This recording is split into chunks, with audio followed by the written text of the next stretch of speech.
A soldier lad was far from home, a-fighting at the wars, to win the day for dear old England's name. They'd sent him off to Africa to battle with the Boers, to do his best though he was not to blame. He thought of his old mother dear, a-sitting all alone at supper, and a lump came to his throat. He took up pen and paper to send a letter home, and his eyes were filled with tears as he wrote. Send me a lump of your old black pudding, that's the stuff for all our most. Send me a lump of your old black pudding and a slab of dripping toast. We're fighting to make this whole world good enough for folk who really care. So send me a lump of your old black pudding and I'll know that you're still there.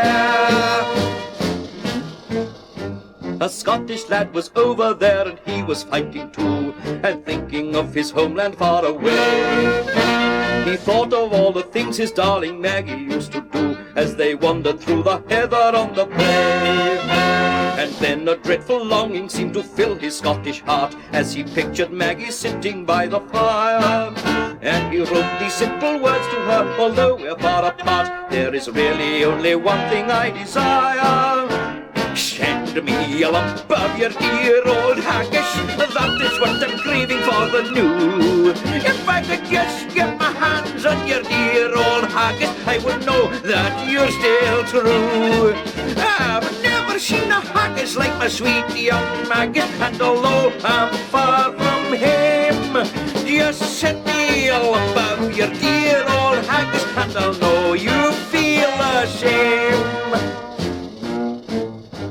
An Irish boy lay wounded in the camp that very night, but his suffering and pain he bravely bore. And he watched the others writing, and he wished that he could write to his Colleen back on dear old Erin's shore. But his wound would not permit it, so he just lay back and thought of the little patch of green that he called home, of the humble little cottage and the girl for whom he fought, and his loving thoughts went winging o'er the foam.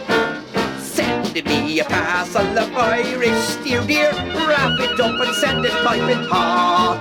If I could just dip me bread in your Irish stew, dear, then I'd know you've not forgot.